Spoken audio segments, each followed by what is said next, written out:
enseigne-moi à prier. Enseigne-moi à prier. Enseigne-moi à prier en tout lieu et en tout temps, ô Seigneur. Tout le monde se tient debout. Enseigne-moi à prier. Enseigne-moi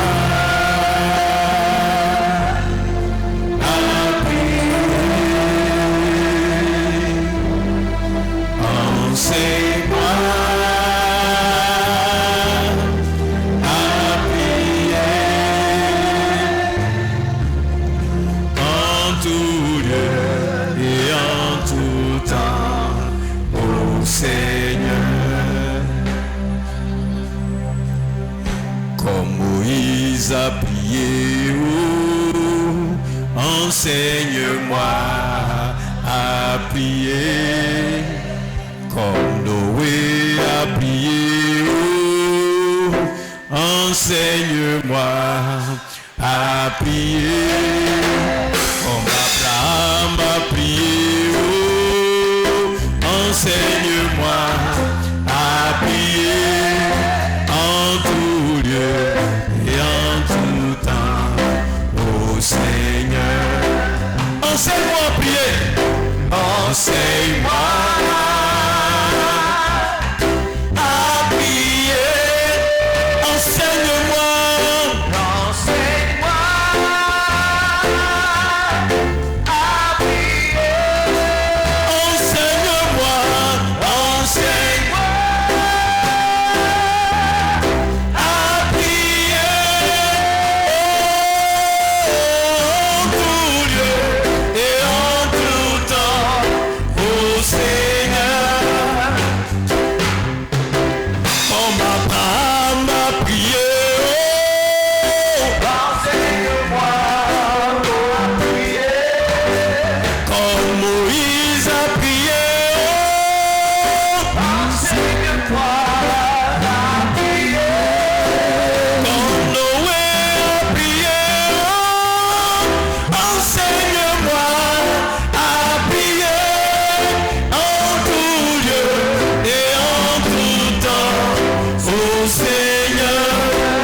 Tu as la main sur ton cœur, tu dis Seigneur, ce matin parle-moi, instruis-moi, enseigne-moi pour que je sache prier, pour que je sache te parler. Prie le Seigneur. Nous avons prié au nom de Jésus. Nous allons recevoir l'orateur de ce matin. Il est là encore pour nous bénir. Je voudrais qu'avec des acclamations, nous recevions le révérend Jassej. Alléluia. Tu vas simplement lever les mains vers le Seigneur. Je voudrais être reconnaissant pour la grâce que tu nous fais d'être dans ta présence. Car ta parole déclare qu'il est doux et agréable pour des frères de demeurer ensemble. Parce que c'est là que tu envoies tes bénédictions en abondance. Mais tu manifestes aussi la vie pour l'éternité. Viens maintenant prendre le contrôle. Viens établir ton règne. Viens dominer. Parce que c'est à toi qu'appartient le règne, la puissance et la gloire au siècle des siècles. Puisses-tu nous faire entendre ta voix. Puisses-tu changer notre mentalité. Et puisses-tu ouvrir les portes de cette année qui s'annonce. Oh Dieu, tu connais les projets que tu as forgés pour chacun de tes enfants et pour ta maison. Ce sont des projets de paix et non de malheur, afin de donner un avenir certain, un avenir de grâce, un avenir fait de bénédiction, de faveur et de victoire. Viens dévancer ton peuple. Viens précéder ton peuple. Marcher au-devant de lui comme un héros puissant, dans le nom puissant de Jésus-Christ de Nazareth. Merci de manifester ta bonté et ta fidélité. Seigneur, je prie que le voile qui était sur l'esprit de ce peuple et de tous ceux qui encore ont du mal à s'engager, ont du mal à faire le pas, ont du mal, Seigneur, à comprendre des réalités spirituelles, Seigneur. Je prie, Seigneur, que tu les aides, que tu conduises, que tu manifestes ta grâce. Viens prendre toute la place et donner gloire au nom qui est au-dessus de tous les noms. C'est dans le précieux nom de Jésus que j'ai prié. Que tout le monde dise Amen. Acclame très fort le Seigneur Jésus. Alléluia. Que Dieu nous bénisse. Asseyons-nous dans la présence de Dieu.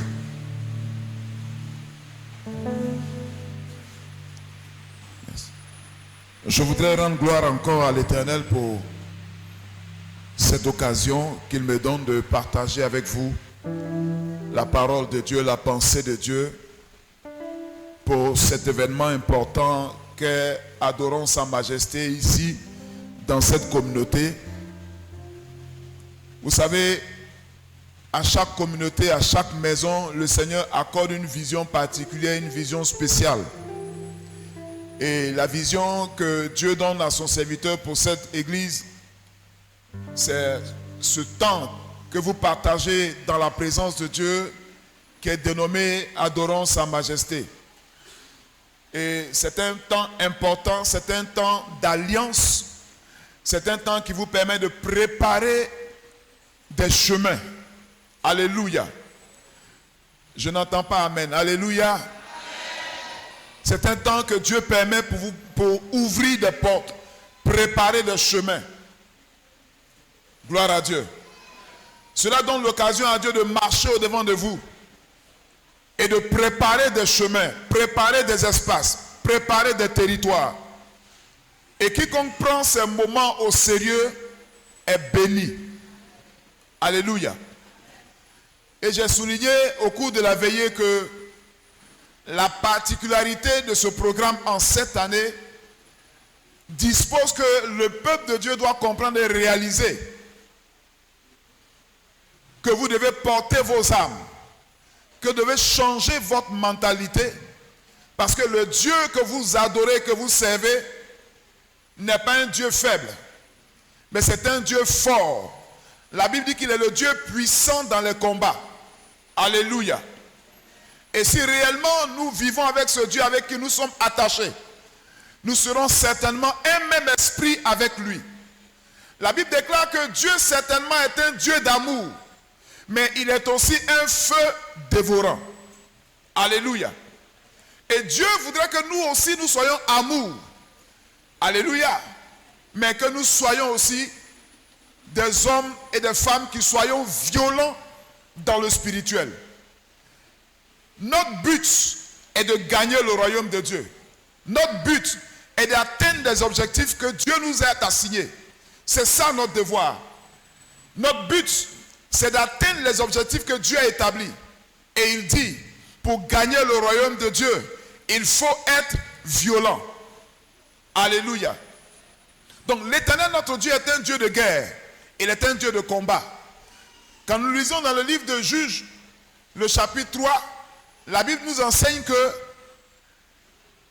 il a plu à Dieu de faire en sorte que les ennemis d'Israël ne soient pas tous chassés. Alléluia. Il a permis que tous les ennemis d'Israël ne soient pas chassés. De sorte que tous ceux qui ont traversé le désert et qui n'ont pas connu les guerres qu'Israël a faites, il a voulu que tous ceux-là apprennent la guerre.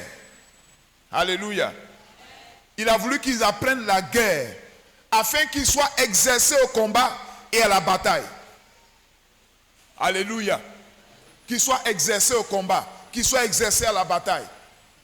Parce que figurez-vous que depuis que Adam et Ève ont commencé à vivre sur cette terre et qu'un jour ils ont reçu une mauvaise visitation, la visitation du serpent. La visitation du serpent, en qui était établi un certain adversaire appelé Satan, depuis ce jour-là, la guerre avait commencé sur la terre. Gloire à Dieu.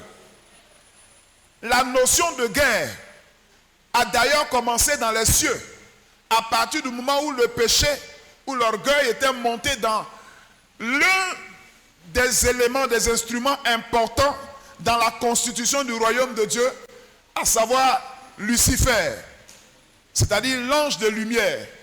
Il avait une position importante auprès de Dieu et il était un bon serviteur de Dieu jusqu'à ce que, méprisant sa proximité avec Dieu, méprisant le fait qu'il était tellement proche de Dieu, il voyait des choses que les hommes ne voyaient pas. Il s'approchait de Dieu, il avait ce privilège, cette opportunité, et il a vu, entre guillemets, la nudité de Dieu. Il a vu, entre guillemets, la faiblesse de Dieu. Il a dit, mais ce Dieu-là, je peux être au-dessus de lui. Regardez, il est faible.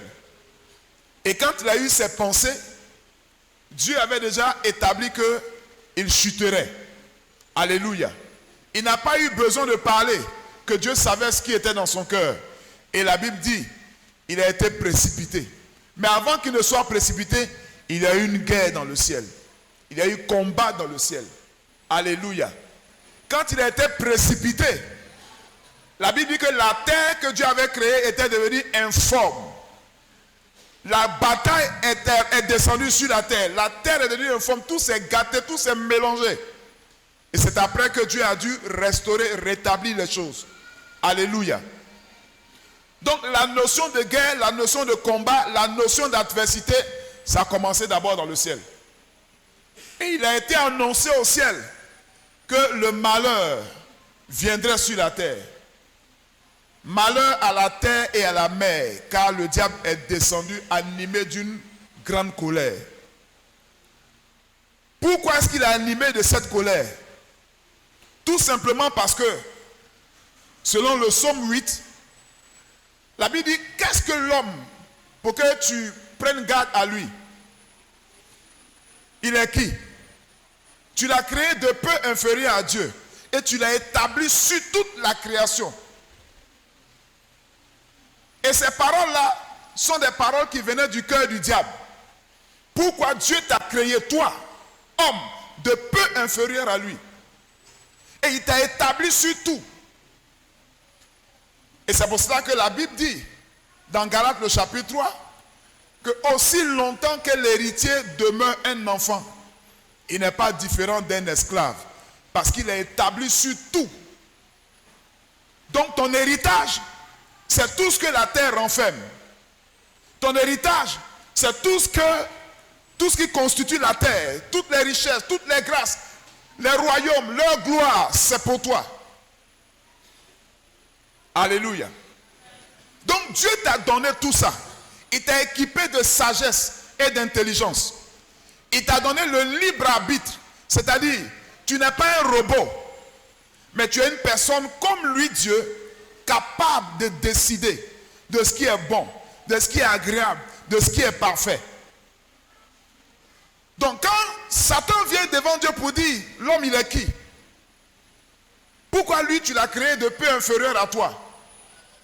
Alléluia. Autrement dit, quand tu descends l'échelle après Dieu, c'est toi, l'homme. Et après viennent les anges et tout cela.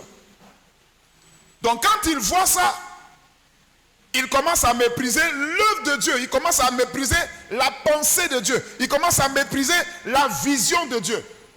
Pourquoi Dieu a décidé, a résolu de toi te créer juste après lui?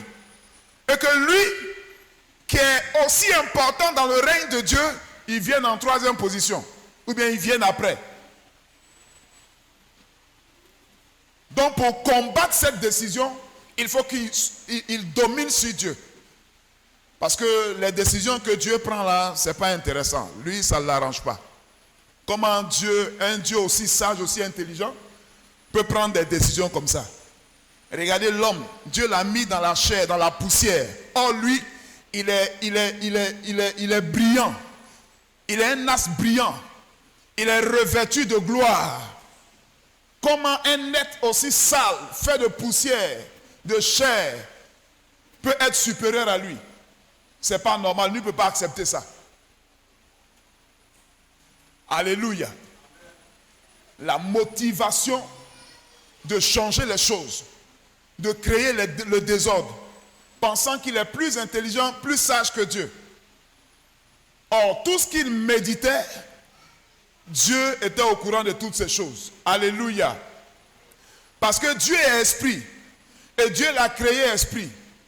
Et tout ce qui émane de l'esprit est reporté à Dieu. Alléluia. Alléluia. C'est de la même façon. Toi qui es esprit, qui vis dans le corps, la Bible dit, ton esprit est la lampe de Dieu.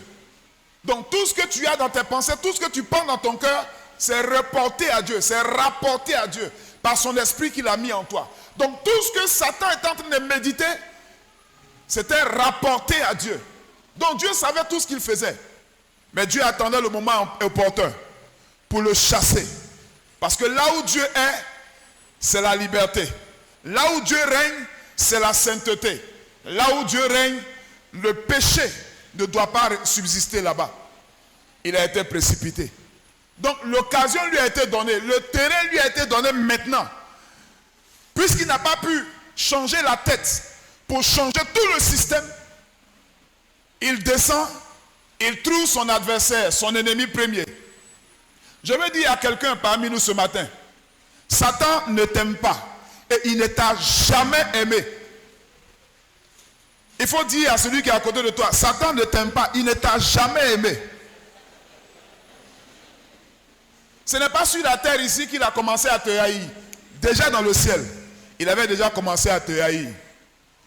Il avait haï le projet de Dieu de te créer et de te faire de toi l'homme, la personne qui serait de peu inférieure à lui. Alléluia. Je veux t'informer que tu es de peu inférieur à Dieu. Mais il y a un mot fort dans le psaume 89, le verset 6. Dieu dit, j'avais dit que vous êtes des dieux. J'avais dit que vous êtes des dieux. Dieu parle au passé parce qu'il y a un regret dans son cœur.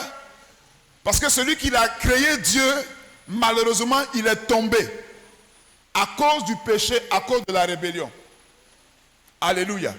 Il dit, j'avais dit que vous êtes des dieux. Parce que vous êtes des fils du Dieu très haut. Alléluia. Celui qui est né de Dieu, il est forcément Dieu. Celui qui est né d'un homme, il est homme. Gloire à Dieu. Mais Dieu nous a fait la grâce, par son Fils Jésus-Christ, de naître de Dieu et de devenir par la même occasion Dieu. Pourquoi est-ce que nous devenons Dieu? Parce que nous recevons les attributs de Dieu. À tous ceux qui l'ont reçu, Dieu leur a donné le pouvoir. Donc l'attribut de Dieu, c'est le pouvoir. L'attribut de Dieu, c'est la puissance surnaturelle. L'attribut de Dieu, c'est la sagesse surnaturelle. L'attribut de Dieu, c'est l'intelligence surnaturelle. C'est la capacité qui est au-dessus de toute capacité. Alléluia. Donc Dieu, par sa grâce, fait de toi une personne surnaturelle. Alléluia.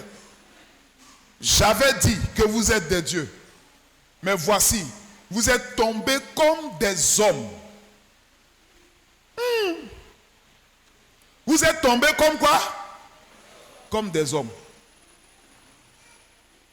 Donc l'homme se définit comme celui qui a perdu la position divine.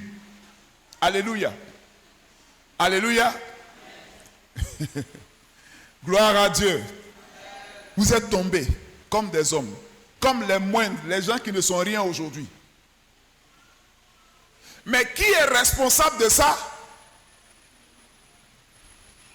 C'est celui qui pêche dès le commencement. Dès le commencement dans les cieux. Il a créé un désordre dans les cieux que Dieu a réglé rapidement. Quand il est venu sur la terre, il dit où est l'homme, où il est? Il a cherché partout, il a trouvé dans un jardin. Un beau jardin, un cadre agréable dans lequel Dieu l'avait établi. Quand il est venu créer le désordre là-bas. Alléluia. Il est venu à un moment où Dieu avait commencé à faire un travail dans la vie d'Adam et Ève. La Bible déclare que tous les jours, le Seigneur venait leur rendre visite. Donc il y avait un travail que Dieu avait commencé à faire. Parce que Adam n'est pas né bébé. Adam est né grand, il est né vieux en même temps. Alléluia. Et il n'allait plus connaître de croissance physique. Mais ce qu'il allait connaître allait être plutôt la croissance spirituelle. Amen. Donc Dieu lui a donné les bases et puis il a commencé à faire un travail dans sa vie. Jusqu'à ce que le diable vienne et puis court-circuite le projet de Dieu. De faire de lui l'héritier de la terre. Celui qui allait dominer sur la terre. Et qui allait établir le règne de Dieu. Donc quand Satan est venu, avec sa colère, avec sa haine, avec sa méchanceté, son hypocrisie, il est venu renverser le programme de Dieu. Mais Dieu savait que ça allait arriver. Il avait déjà prévu tout d'avance. Alléluia. Et c'est comme ça que les choses ont commencé à se dérouler. Ce que je vais vous dire en ce jour, c'est que vous devez comprendre et vous devez savoir que la guerre a commencé et le monde ne va pas terminer sans la guerre. Alléluia. Le monde là, c'est comme ça. Donc quand Dieu réalise ces choses, Dieu prévoit donc un autre plan, une autre stratégie pour venir rétablir son ordre, rétablir les choses. Gloire à Dieu.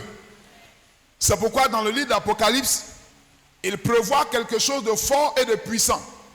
Alléluia.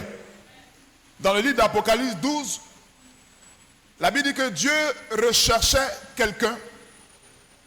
Apocalypse 5 d'abord, il recherchait quelqu'un qui allait accomplir la mission de libérer l'humanité, libérer l'homme de l'oppression, de la mort et de la destruction éternelle. Parce que le salaire du péché, c'est la mort. Mais la mort dans la géhenne. Parce que l'homme qui était Dieu, il est descendu, il est tombé, il n'a plus rien. Et ce qu'il mérite, c'est de la destruction dans le feu. Il fallait trouver une solution pour cela. Alléluia. C'est en cela que Dieu a suscité son fils Jésus. Jésus est venu sur la terre, il est venu en mission. La Bible dit qu'il est venu en vainqueur et pour vaincre. Et dans l'œuvre qu'il a accomplie à la croix, il est venu manifester en nous le caractère de vainqueur et le caractère de gens qui sont venus pour vaincre. Alléluia. Donc quand tu acceptes Jésus-Christ comme ton Seigneur et ton Sauveur, et que ton esprit s'ouvre pour recevoir le dépôt de Dieu, la Bible dit que ce n'est pas un esprit de timidité que tu as reçu. Ce n'est pas un esprit de faiblesse. Ce n'est pas un esprit de peur. Ce n'est pas un esprit de honte. Mais c'est un esprit conquérant. Un esprit qui domine. Alléluia. Et quand il a fini de manifester son esprit, il dit, voici, je vous ai donné le pouvoir. Pas seulement de devenir enfant de Dieu. Parce que devenir enfant de Dieu, c'est parce qu'on a un pouvoir qu'on est enfant de Dieu. Alléluia. Parce que Dieu se définit par la sagesse, mais il se définit par le pouvoir, la puissance. Donc tu ne peux pas être enfant de Dieu, être un seul esprit avec lui, sans avoir le pouvoir, sans avoir l'autorité, sans avoir sa force et sa puissance, sans avoir sa sagesse. Ce n'est pas possible. Si tu n'as pas ces choses, c'est que tu n'es pas encore enfant de Dieu. Alléluia. Ou alors tu n'as pas encore accepté que tu es devenu enfant de Dieu. Si ces choses ne se définissent pas dans ta vie, tu n'es pas encore enfant de Dieu. Gloire à Jésus. Voici, je vous ai donné le pouvoir de marcher sur les serpents, sur les scorpions et sur toute la puissance du diable. Il dit, voici, je t'ai donné le pouvoir. Le pouvoir que tu as reçu pour devenir. Pour devenir. Ce pouvoir de transformation, c'est aussi un pouvoir pour dominer sur les serpents. Les serpents, ce sont les héritiers du diable. Alléluia. Les serpents, ce sont les enfants du diable. tous ceux qui sont nés du diable. La Bible déclare que celui qui pratique le péché, c'est-à-dire que celui qui est dans le péché, qui fait du péché sa nature, il dit, moi c'est comme ça je suis, et je préfère rester comme ça. La Bible dit, il est enfant du diable. Ce n'est pas l'homme qui a dit, hein, c'est la parole qui a dit. Alléluia. Mais celui qui est né de Dieu, or, avant de naître de Dieu, on renonce à notre ancienne nature. Tu ne peux pas garder ta nature et puis recevoir le pouvoir de Dieu. Ça n'existe pas. Autrement dit, si tu es dans l'église, tu es en train de travailler dans un esprit de séduction. Jésus même a dit, celui qui veut me suivre, d'abord qu'il renonce à lui-même. La renonciation à soi, en réalité, c'est la renonciation à notre ancienne nature, à la nature du diable, à la chair avec ses passions et ses désirs. Première action. Alléluia. Est-ce que quelqu'un m'entend? Si tu m'entends, est-ce que tu me comprends? Alléluia. Je suis en train de répéter par la grâce de Dieu ce que peut-être vous savez déjà, mais que certainement vous avez du mal à accepter et à pratiquer pour voir des changements radicaux dans votre vie et dans votre destinée.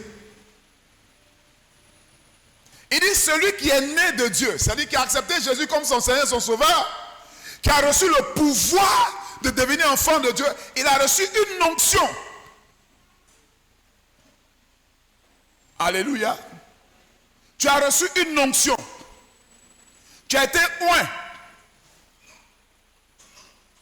Tu as été oint. Tu as reçu l'esprit en toi. Et c'est cette onction-là qui te transforme, qui te fait devenir enfant de Dieu. Donc, enfant de Dieu, tu es particulier, tu es esprit. Tu es créé dans la puissance de Dieu. Tu es créé dans la sagesse de Dieu.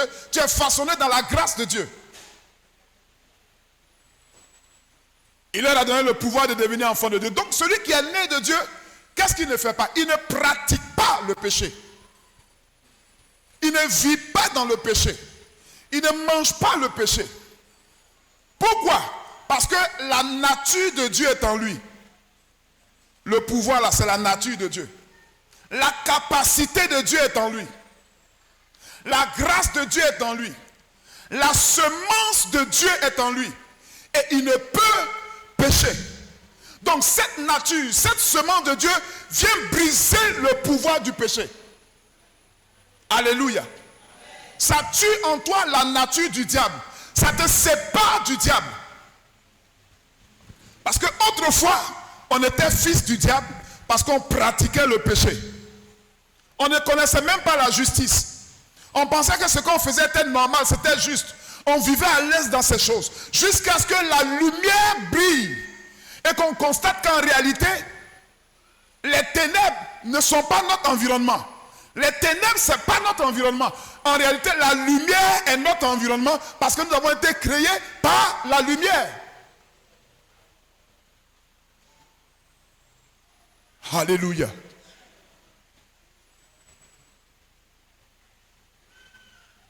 La lumière est venue et nous avons été séparés des ténèbres.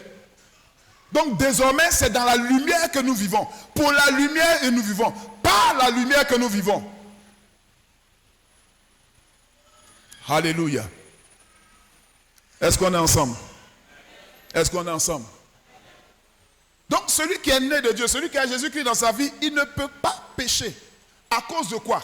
Il y a quelque chose en lui qui l'empêche. Il y a quelque chose en lui qui travaille.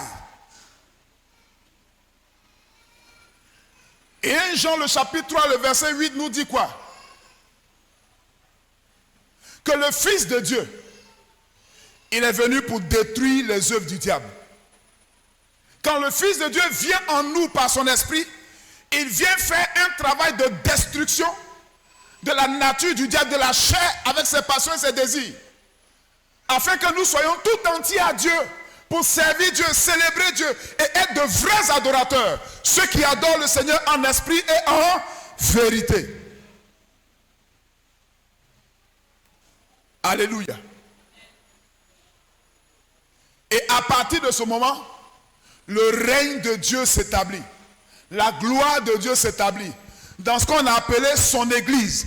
Tous ceux qui ont été péchés par l'évangile, péchés par la parole de Dieu, illuminés et séparés des ténèbres et emmenés dans un lieu qu'on appelle église, qui signifie le lieu où Dieu règne, le lieu où Dieu partage sa présence avec ceux-là qu'il a choisis, ceux-là qu'il a élus. Il est en train de les transformer, il est en train de les préparer pour être des conquérants, pour arracher dans les mains du diable tous ceux qui sont captifs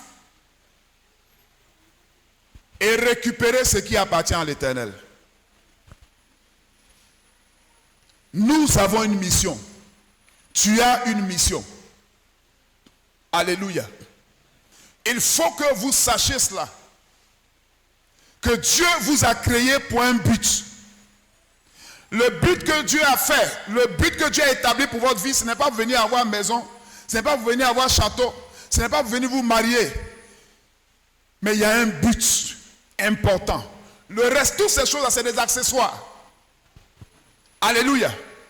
Toutes ces choses derrière lesquelles on court là, c'est des accessoires. Gloire à Dieu. Le but, nous avons un ennemi. Il nous a donné le pouvoir de l'écraser, de le combattre, de le vaincre et de le dépouiller. De le dépouiller.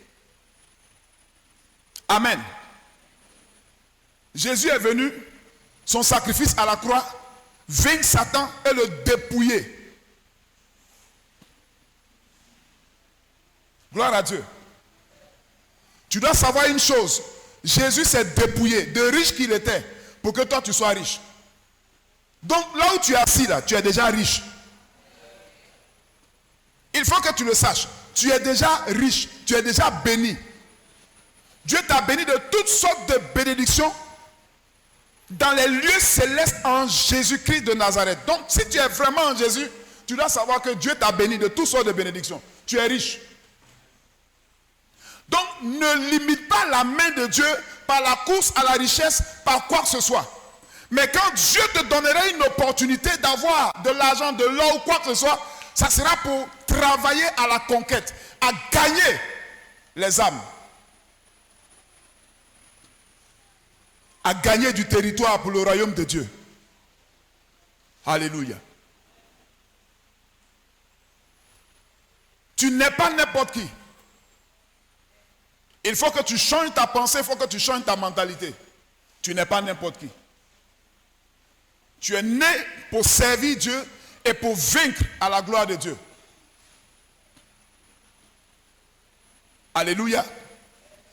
Quand Dieu dit, il m'a envoyé en vainqueur et pour vaincre, ça ne veut pas dire que c'est quand tu viens sur le terrain maintenant que tu vas chercher à vaincre. Avant que tu viennes, tu es déjà vainqueur. Alléluia. Regardez, quand quelqu'un qui est un vainqueur, un grand champion, quand il vient sur le ring, quand il voit son adversaire déjà au tapis. Tu vois son attitude, il est tranquille, il est confiant. Il est bien concentré, mais il est confiant. Parce que son ennemi est déjà au tapis. L'œuvre de la croix a déjà vaincu notre ennemi. L'œuvre de la croix nous a donné le pouvoir nécessaire. Et nous sommes déjà des vainqueurs sur le terrain. Mais quand le vainqueur est animé par la peur, par la crainte, il accepte la position de son adversaire. C'est-à-dire son adversaire qui est vaincu là. Lui prend la position de son adversaire et son adversaire prend sa position. Et c'est comme ça que l'esclave monte sur le cheval et le prince, il est à terre. Pourquoi? Parce que nous ne connaissons pas notre identité. Et même quand nous la connaissons, nous ne l'acceptons pas. Et quand nous l'acceptons, nous ne pratiquons pas tout ce qui concerne notre nature et notre identité.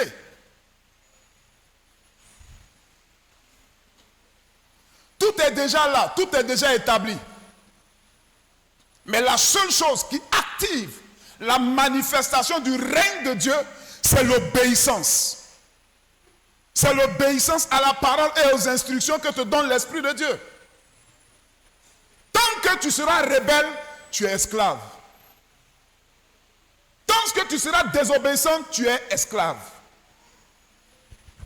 Alléluia. C'est les principes qui sont déjà définis. Satan sait ça. C'est pourquoi il veut nous maintenir dans la rébellion, dans la désobéissance, dans l'endurcissement du cœur. Donc ton combat, c'est d'honorer ton Dieu dans l'obéissance. Alléluia. Une chose qui fait que les chrétiens sont dans l'échec, dans la destitution, le Seigneur l'a dit. Alléluia.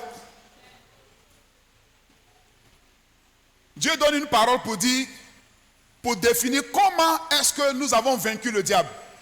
Ou bien comment est-ce qu'on va avoir la victoire sur le diable. Il dit ceci. Ils l'ont vaincu à cause de quoi?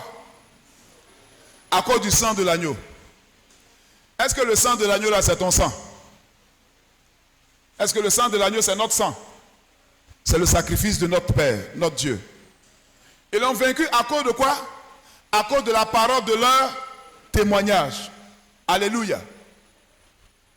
Deuxième action de victoire. Ils l'ont vaincu, pourquoi? Parce qu'ils n'ont pas regardé à leur vie comme si elle leur était précieuse, au point de craindre la mort. La première porte, ça c'est le Seigneur qui a pourvu. Deuxième, ça dépend de nous. La parole de notre témoignage. Lorsque nous nous disposons pour obéir à Dieu, notre vie devient un témoignage pour la gloire de Dieu. Notre parole proclame le témoignage de Dieu. Et il y en a plus ou moins qui arrivent à rester dans ce paramètre-là. Ils ont vaincu à cause de la parole de leur témoignage. Ta victoire est dans le fait que tu es un conquérant et que tu témoignes de Christ. Non seulement par l'évangélisation, mais par ta vie. Par ta vie de tous les jours. Comment est-ce que tu vis? Regardez, les païens savent comment doit être la vie des chrétiens. Ils savent.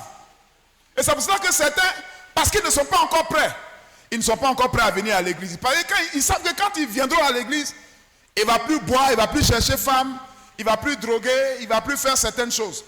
Donc il attend le moment propice pour lui de faire tout ce qu'il veut faire et puis venir maintenant dans la maison de Dieu. Quand il vient dans la maison de Dieu, il sait qu'il ne doit plus rien faire. Mais ce qui est malheureux, quand il vient dans la maison de Dieu et qu'il constate que ce qu'il a laissé dehors, ça est dans la maison de Dieu, c'est dangereux. Et Dieu dit dans cette condition, le scandale va arriver. Mais malheur à celui par qui le scandale va venir. Il serait mieux pour lui qu'on l'attache à une grosse pierre, qu'on le jette dans la mer. Ce châtiment-là, ce n'est pas qu'on va prendre quelqu'un pour le jeter dans la mer. Hein. Alléluia. Ça veut dire quoi? Comme tu aimes le monde là, on va te prendre, on va te jeter dans le monde. Parce que la mer, c'est le symbole du monde. On te prend et puis on te jette dans le monde. De sorte que tu ne reviennes plus encore dans la maison de Dieu pour emmerder les gens. Alléluia. L'église, c'est le règne de Dieu. C'est le royaume de Dieu.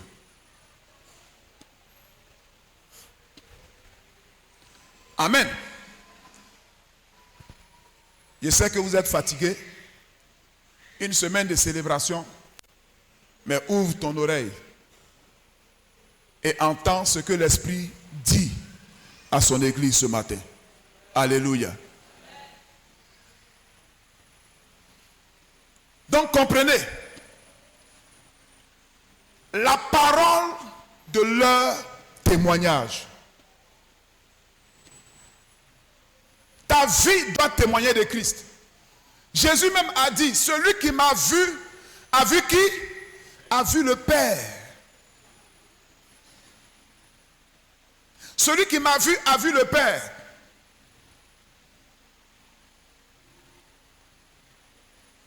Donc il voudrait aussi que celui qui nous voit, voit qui?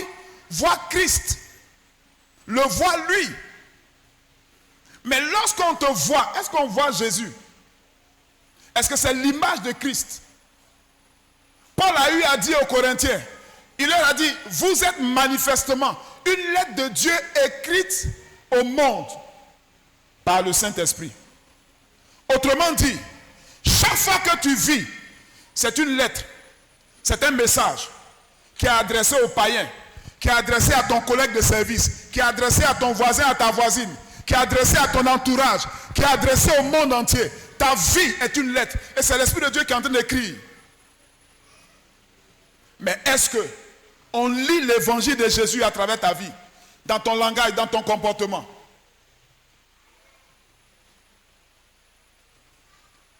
Voici ce à quoi le Seigneur nous appelle. Troisième clé. Parce qu'ils n'ont pas regardé à leur vie comme si elle était précieuse. Manifestement, beaucoup de chrétiens, leur vie est tellement précieuse. Moi, il ne doit pas faire ça. On doit jeûner encore. Regarde comment j'ai maigri. Jeûne ça là encore. Toujours en train de murmurer, de se plaindre. Dans le désert, lorsque le peuple de Dieu s'est mis à murmurer contre les objectifs, les directives de Dieu, ils sont tous restés dans le désert. Ils sont tous restés dans le désert. Ils ne sont pas entrés dans la grâce, dans la bénédiction. Et c'est comme ça que dans l'église, il y en a qui tournent en rond, ils tournent en rond, ils tournent en rond, ils ont du mal à rentrer dans leur grâce, dans leur bénédiction. Quoique nous, les serviteurs de Dieu, on soit en train de prier, jeûner pour leur imposer les mains. Mais nos mains ne sont pas synonymes d'exaucement. Nos mains ne sont que des supports. Mais celui qui fait couler l'exaucement, il s'appelle Dieu. Alléluia. C'est le Seigneur qui fait couler la grâce. On ne dépend pas de nous-mêmes dans ce que nous faisons. Alléluia. Parce qu'ils n'ont pas regardé à leur vie comme si elle était précieuse. On va en mission. Et on arrive dans des conditions, on nous reçoit dans des conditions bizarres. Bon, il n'y a pas hôtel, il n'y a pas de choses dont on va dormir par terre. Non, moi j'ai dépassé ce stade. Je suis un bishop. J'ai dormi à terre, pourquoi? Tu as fermé la porte de l'évangile. Parce que tu n'as pas accepté la condition dans laquelle les gens ont voulu te recevoir ou t'héberger. Or, le Seigneur a dit, quand je vais vous envoyer en mission, allez-y là où je vous envoie. Mangez dans la maison où vous allez manger, dormez là-bas, parce que c'est là que je veux que vous restiez. Ne prenez pas la nourriture qui a venu d'ailleurs. Moi je ne mange pas foutou blanc. Un foutou là est comme ça. Pourquoi la sauce là est bizarre comme ça? Ça ressemble à de l'eau. Frère, tu es qui? Ta vie est précieuse parce que tu as une 4x4 qui est garée, parce que tu dors dans le climatiseur, tu as obligé le passer où tu dormais dans les moustiques pour le salut des autres. Tu dois aussi payer le prix. Jésus s'est dépouillé de sa richesse, de sa gloire. Il est venu dans la boue, dans le péché. Il dormait avec les gens. L'eau dans laquelle on l'a baptisé là, les pharisiens, tous, on les a baptisés là-bas. L'eau était souillée. Et lui, le Fils de Dieu, il est venu se faire baptiser dans cette eau-là. Alléluia. Quand on a fini de le baptiser, il allait où? Au lieu de le conduire dans le château, l'Esprit de Dieu l'a conduit où? Au désert. Pour jeûner 40 jours et 40 nuits. Il a fait ça pour qui? Il a fait ça pour toi et moi. Et toi, tu refuses de payer le prix pour que d'autres personnes soient sauvées. Il dit, comme le Père m'a envoyé, moi aussi je vous envoie. Le Père m'a envoyé dans l'humiliation, il m'a envoyé dans le dépouillement. J'ai fait 40 jours sans manger. Vous aussi je vous envoie. Pour que d'autres personnes soient sauvées. Et le diable joue avec toi parce qu'il sait que tu es trop orgueilleux. Tu es trop orgueilleuse. Alléluia. Il sait ça. C'est pourquoi ta victoire tarde à venir. C'est pourquoi tu as du mal à dominer, à régner sur les démons. C'est pourquoi le pouvoir que Dieu t'a donné de marcher sur les serpents, les scorpions et sur toute la puissance du diable, elle est éphémère. Elle ne peut pas agir. Elle ne peut pas se manifester. Gloire à Dieu. Elle ne peut pas se manifester. Et tu ne peux pas déployer la puissance de Dieu. Tu ne peux pas déployer la nature et le caractère de Dieu. Et tu es limité en toutes choses. Et maintenant, tu es dans ces choses, maintenant tu cours derrière la bénédiction qui doit courir derrière toi. Il dit recherchez les intérêts du royaume de Dieu d'abord et la justice de Dieu. La justice de Dieu, c'est la volonté de Dieu. Tu méprises la volonté de Dieu, tu es en train de perdre tes grâces, tes bénédictions. L'église que Dieu veut, l'église conquérante, voici son identité, voici son image. Alléluia. Et l'église, elle est d'abord individuelle avant d'être l'assemblée. Donc comment est-ce que tu peux dominer? Comment est-ce que tu peux manifester le règne de Dieu? Si déjà les éléments de base, on t'enseigne, on t'enseigne, on t'enseigne, on te prêche, à un moment tu dis, oh, c'est toujours la même chose depuis là. On n'a qu'à passer maintenant au triomphe, tu vas voyager. Non, action prophétique, on te renverse ici. Non, il faut qu'on te lave avec telle chose. Et beaucoup, pour avoir refusé d'écouter l'évangile, ils sont allés se pervertir avec des faux prophètes. Dieu a fait exprès, il a envoyé des prophètes, les séduire. Ils ont donné toutes les richesses. Maintenant, c'est là, maintenant, ils viennent maintenant vers les consacrés. Hé, homme de Dieu, j'avais l'argent. Moi, mais je vois comment tu souffres ici. Mais aujourd'hui, les gens là, ils m'ont dépouillé. Quand il parle comme ça là, il a résisté à Dieu. Dieu l'a livré entre les mains de ses ennemis. Dieu l'a livré entre les mains des faux prophètes, des faux docteurs. Faisons très attention. Alléluia. Faisons attention. Il faut que l'église se réveille parce que Jésus est à la porte. Jésus est à la porte. Tous ces faux prophètes, ces gens bizarres, ils seront déshabillés, ils seront dépouillés. Les gens n'aiment pas venir où on dit la vérité, ils n'aiment pas venir. Alléluia. Mais dans peu de temps, ici, là, ça va remplir jusqu'à ça va déborder. Oui. Persévérons, restons dans le droit, restons dans la vérité, restons dans la grâce. Restons dans l'évangile. Et persévérons dans la grâce de Dieu. Alléluia. Alléluia. Alléluia. Est-ce que tu es dans la joie ce matin? Alléluia. Le thème, c'est que ton règne vienne. Amen. Le passage que Dieu a mis à mon cœur de partager avec vous, c'est toujours dans le livre de Josué, le chapitre 7. Amen. Le verset 10 et le verset 11. Pour appuyer ce que je suis en train de dire depuis le début de ce message. Donc Dieu nous a établis comme des conquérants. Il nous a donné le pouvoir de marcher sur les serpents, les scorpions et sur toute la puissance du diable. Et ça ne va rien nous faire. D'après les païens, ils disent ça ne chauffe pas. Ça ne va même pas chauffer. Alléluia. Et il dit encore, voici les miracles qui accompagneront ceux qui auront cru. Autrement dit, ce n'est pas l'apôtre seulement qui va opérer des miracles. Ce n'est pas lui seulement qui va donner les paroles de connaissance, qui va manifester les dons spirituels. Ce n'est pas lui seulement. Mais celui qui aura cru. La foi ouvre les portes du ciel pour recevoir le dépôt de l'esprit. Alléluia. Regardez dans l'église primitive, quand Jésus a dit restez à Jérusalem, dans la chambre haute, dans peu de temps vous allez recevoir quoi? Une puissance. L'Esprit de Dieu va se manifester dans votre vie. Et la transformation va vous amener à témoigner par des signes, des prodiges et des miracles. Il dit donc, voici les miracles qui accompagneront ceux qui auront cru. À mon nom, ils imposeront les mains aux malades et les malades seront guéris. En réalité, c'est des grâces bénignes. Ça dit quoi? C'est des grâces que même les enfants de l'école du dimanche peuvent faire. Alléluia. Les responsables, le saint membre, le saint fidèle, qui a cru, qui est baptisé du Saint-Esprit, qui parle la langue, qui est rempli, peut prier pour un malade. Mais le problème c'est quoi? C'est qu'on ne croit pas. Et on ne veut pas mettre Dieu à l'épreuve. Ah Seigneur, tu as dit que j'ai reçu, hein? J'ai reçu. Bon, je vois si vraiment j'ai reçu. Puis tu vas sur un malade. Au nom de Jésus qu'il soit guéri. Ça peut se manifester instantanément ou alors dans les minutes, dans les jours qui arrivent, la personne est guérie. Et tu as prié là. Vraiment, le même soir là, quand j'ai dormi, le froid là, ça a disparu. Mais quand je dormais, on me poursuivait toujours. Mais j'ai bien dormi, on ne m'a pas poursuivi.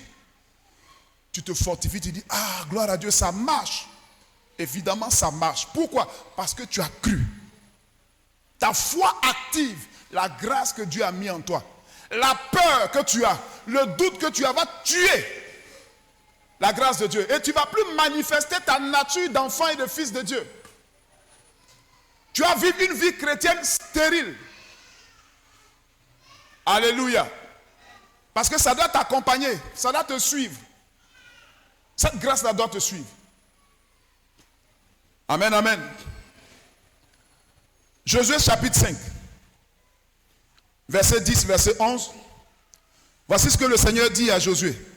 L'Éternel dit à Josué, lève-toi. Pourquoi restes-tu ainsi couché sur ton visage? Israël a péché, ils ont transgressé mon alliance que je leur ai prescrite. Ils ont pris des choses dévouées par interdit. Ils les ont dérobées et ont dissimulé et ils les ont cachées parmi leurs bagages. Alléluia.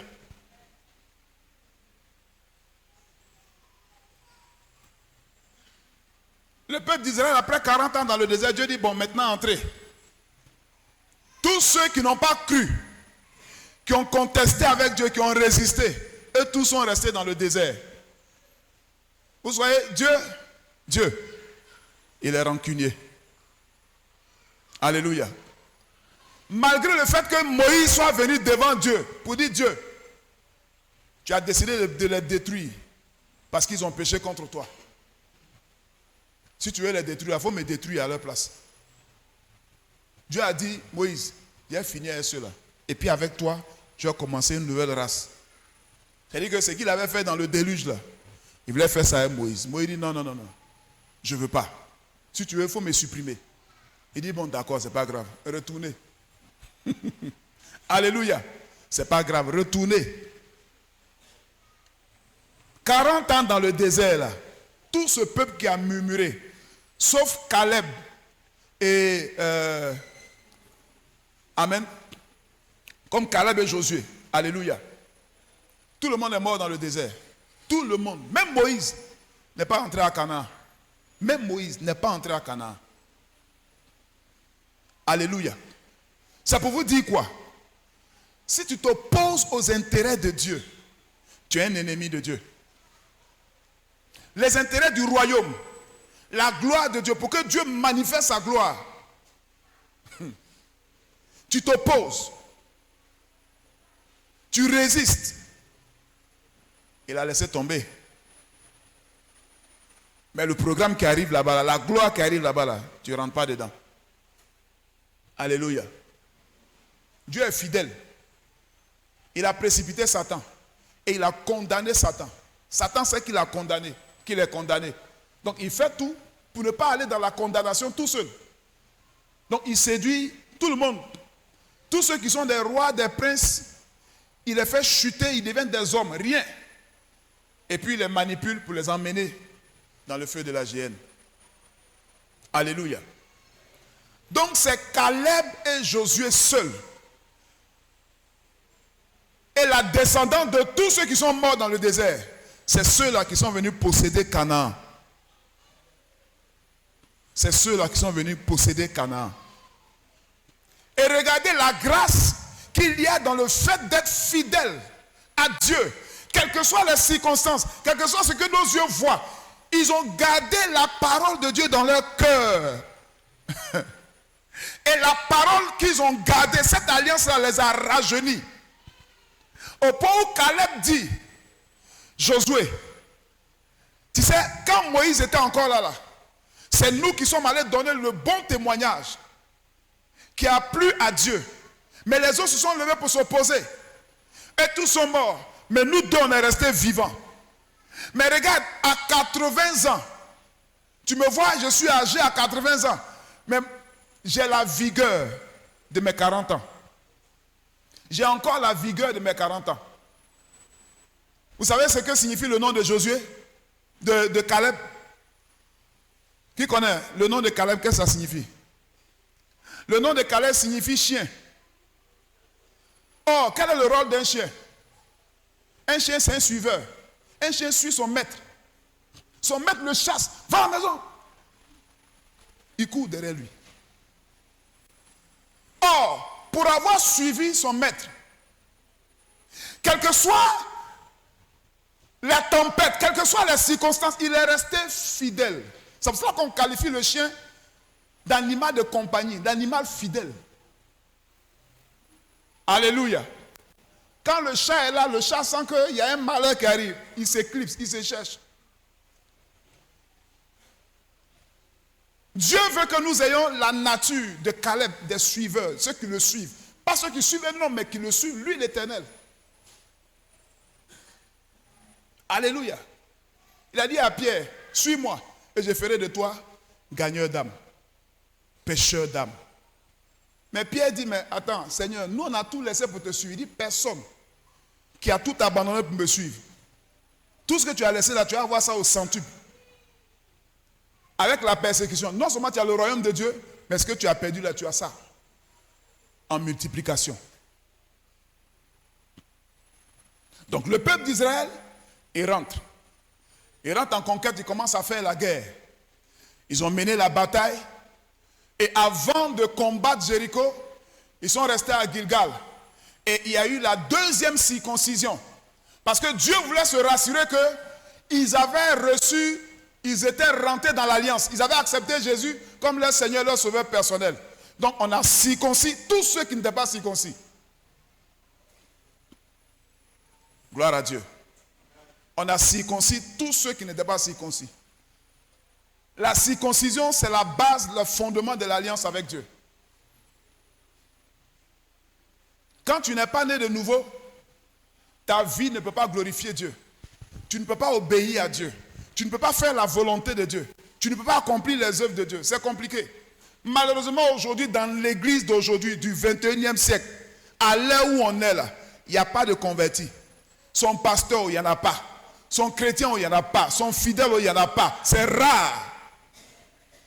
Les vrais convertis, c'est eux qui passent par le feu. Ils voient le feu, ils n'ont pas peur. Et quand ils rentrent dans le feu ne leur fait rien. C'est eux qui traversent les eaux ne les submergent pas. Alléluia. Mais toi qui n'es pas converti, il faut partir là-bas. Le feu va te brûler. C'est les chrétiens là que les sorciers tuent. Et puis ils se réjouissent. Ah, nous aussi on a tué chrétiens aussi. Ce n'est pas chrétien, c'est un païen qui est dans l'église que tu as tué. Il faut t'amuser à aller vers un enfant de Dieu. Alléluia. La circoncision, la nouvelle naissance, c'est quelque chose de vraiment important aux yeux de Dieu. Regardez ceci, cette image. Moïse rencontre Dieu sur la montagne. Et les deux s'entretiennent. La mission, c'est aller libérer Israël. Dieu dit, ok, il n'y a pas de problème, je te donne tout ce qu'il faut. Je prépare le terrain. Moïse va chercher sa famille. Moïse se dispose pour aller. Alléluia. Quand Moïse s'est levé pour aller avec sa famille, quelque chose s'est passé. La Bible dit que Dieu qui lui a dit, va là. Dieu est venu contre lui comme un adversaire pour le tuer. Pourquoi? Parce qu'il manquait quelque chose. Quand tu n'es pas né de nouveau, tu n'as pas le droit de faire les choses qui sont importantes, qui sont sacrées. Tu ne dois pas toucher au sacré. Quand la femme de Moïse a vu ça, elle a pris une pierre aiguisée, elle a coupé le prépuce de son fils, elle a versé le sang sur Moïse. Elle a dit, tu seras pour moi un époux de sang. Et la Bible dit que la main d'Éternel s'est retirée. Pourquoi? À cause du sang. C'est de la même façon en Égypte, à cause du sang, l'ange de la mort est passé. Et puis il allait frapper là où il n'y avait pas le sang. Il faut voir ta conversion. Parce que quand on est vraiment né de nouveau là, rien n'est difficile. Alléluia. Rien n'est difficile dans la maison de Dieu. Frère, rien n'est difficile. On n'a honte de rien. On n'a peur de rien.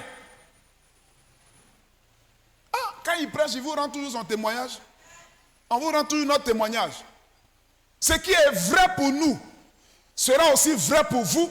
Si vous êtes passé par le couteau du Saint-Esprit. À l'époque, ce qui était fait dans la chair, aujourd'hui, c'est l'Esprit qui le fait dans notre cœur. Parce que la relation avec Dieu, c'est une relation de cœur. Ce n'est pas dans la tête, c'est dans le cœur. Alléluia. Et Pierre a dit ceci. Il dit, l'amour de Dieu consiste à garder les commandements du Seigneur et ces commandements ne sont pas pénibles. Pour ceux qui sont nés de nouveau, pour ceux qui ont le cœur circoncis, ce n'est pas un fardeau. Au contraire, c'est doux. Il dit, je vais mettre sur vous mon fardeau. Mon joug, il est doux, mon fardeau, il est léger. Alléluia.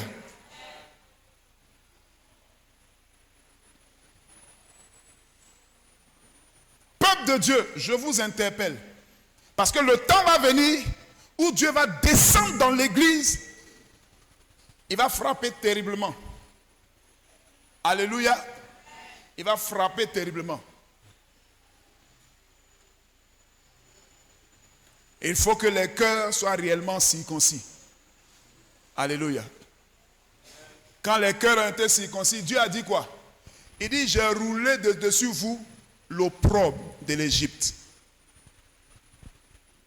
C'est-à-dire que quand on continue encore de vivre comme des païens, on fait honte à Dieu. Dieu baisse la tête.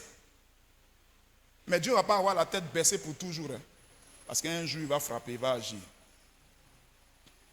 Alléluia. Il faut faire attention. Donc, quand ils ont fini avec ça, regardez le miracle qui a vu le renversement des forteresses de Jéricho. Les murailles de Jéricho sont tombées. Ils n'ont fait que marcher. Ils n'ont fait que crier. Il y a eu tremblement de terre, tout s'est écroulé. C'est tellement simple, c'est tellement facile. Quand on obéit à Dieu, quand on vit selon l'aspect de notre Dieu, c'est simple, c'est facile. On pense que Dieu va nous demander des choses compliquées. Souvent quand Dieu te dit fais ça, et puis tu t'es engagé, mais tu n'as pas pu terminer, Dieu considère ça comme une victoire. Mais on ne comprend pas. Ça, si je m'en vais, je vais mourir. Ici, Dieu, et puis tu fermes ton cœur, tu désobéis. C'est pas bon. Tu es en train de te retarder. Et puis après tu pleures, Seigneur, pourquoi j'ai pas ça? Depuis je crie pour ça. J'ai fait des offrandes pour ça. Les offrandes ne sont rien. Si tu es rebelle dans ton cœur, tu donnes tes offrandes, ces offrandes vont faire quoi? Alléluia. Parce que l'offrande que tu fais, en fait, c'est ta vie qui est attachée à l'offrande. Ta vie s'attache à l'offrande. Pourquoi est-ce que les sorciers prennent l'argent de ta main, ce qui vient de ta main, puis te détruisent? Ton offrande, ta vie n'est pas séparée de ton offrande. Ta vie est dans ton offrande.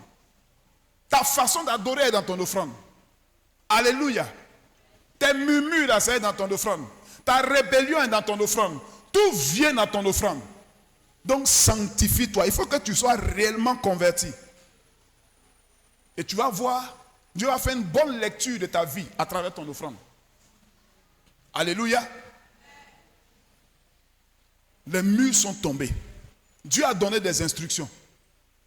Et quand ils finissent ça, ils vont vers une petite ville et ils sont vaincus. On tue même des Israélites. Josué est consterné. Il dit, c'est pas possible. Comment est-ce que ça n'avance pas? Pourtant, le Dieu vivant, on l'a vu traverser la mer Rouge. On a vu comment Dieu a été puissant et glorieux avec nous. Mais comment est-ce qu'on peut subir une telle défaite? C'est pas possible. Josué est parti devant Dieu. Attristé, il a commencé à crier à Dieu. Dieu lui dit, Josué, pourquoi tu plonges ta tête? Ce n'est pas affaire à toi. C'est Israël qui a péché. Israël a péché. Ils ont brisé mon alliance. Les instructions que je leur ai données là, ils n'ont pas honoré ça. Toi, tu n'as rien à voir avec ça. Tu n'as rien à voir avec ça. Programme on fait chaque fois. Et puis, tout va bien. Mais cette fois-ci là, pourquoi il y a des attaques comme ça? Et puis même, il y a la mort. Qu'est-ce qui se passe? Dieu dit, il y a quelque chose qui a été bloqué. Il y a quelque chose qui ne va pas. Laisse-lui régler ça. Laisse-lui régler ça. On cherche, on trouve. Il y a un certain Akan. Alléluia. Pourquoi? Parce qu'il a convoité des choses. Il a regardé encore en arrière dans le monde. Or Jésus a dit, celui qui met la main à la charrue, qui a décidé de marcher avec moi, quand il regarde encore en arrière, l'opprobre d'Égypte que j'ai enlevé, j'ai roulé sur vous là. Tu es allé encore chercher cet opprobre là, tu es venu mettre ça sur toi. Tu n'es pas digne du royaume. Quand on a découvert Akan, on a lapidé Akan avec toute sa famille. On a enlevé l'opprobre au milieu du peuple d'Israël. Quand la plaie a été enlevée, la Bible dit, la colère de Dieu est descendue. La colère de Dieu est descendue. Et ils sont repartis encore conquérir Haï. Et là, ils ont vaincu Haï. Alléluia. Alléluia. Le problème de l'église, c'est le péché. On aime trop garder les choses du monde au milieu de nous. Il faut qu'on arrête ça. Alléluia. Alléluia. Akan est devenu le sorcier qui a commencé à créer des problèmes à l'œuvre de Dieu, à l'église. Quand il a été découvert, il a été exterminé. Alléluia. Souvent même, tu penses qu'on ne te voit pas. Or, on te voit. Tu es dans l'église, tu penses qu'on ne te voit pas. Or, on te voit. Et tu sais qu'on sait que tu fais, que tu es dedans. On te voit, mais tu joues le gros bras. Jusqu'à quand? Jusqu'à quand? Parce que Dieu dit son règne est venu. Quand il donne un thème, quand il inspire, ça veut dire qu'il y a quelque chose qui va commencer à faire. 2022 sera une année particulière, une saison particulière dans cette communauté au nom de Jésus.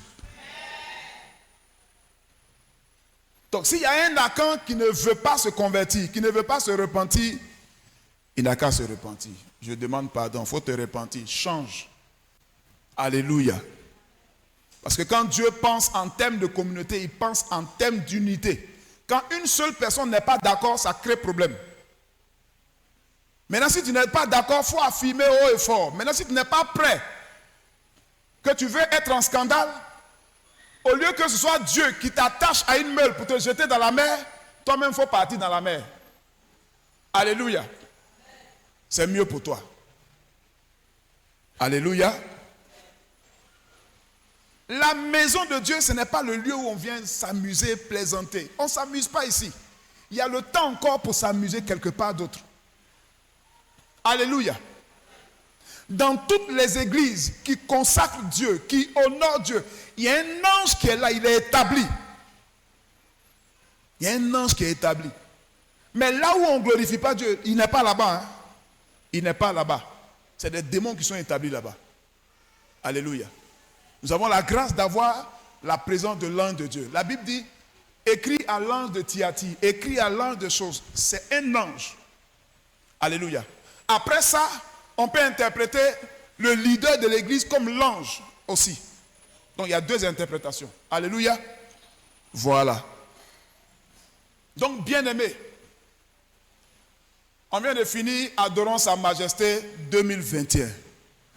Vive Adorons sa majesté 2022.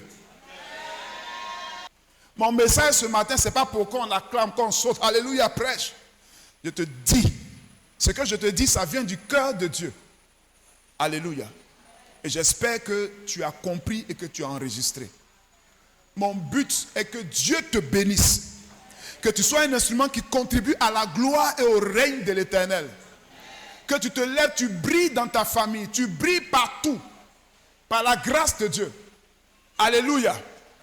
Et que ton aspect soit complètement transformé. Au point où ceux qui t'effrayaient hier, ils puissent avoir peur de toi.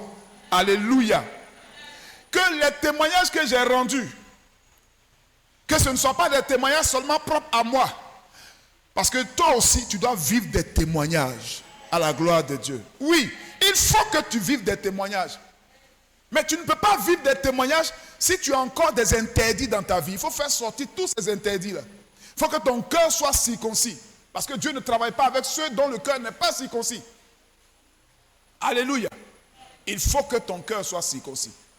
Il faut que tu prennes une résolution. Il faut que tu te lèves et que tu avances. Alléluia. Il faut que tu écoutes Dieu. Il faut que tu obéisses à la voix et à la parole du Seigneur. Que le nom du Seigneur soit béni. Que la gloire revienne à l'Éternel.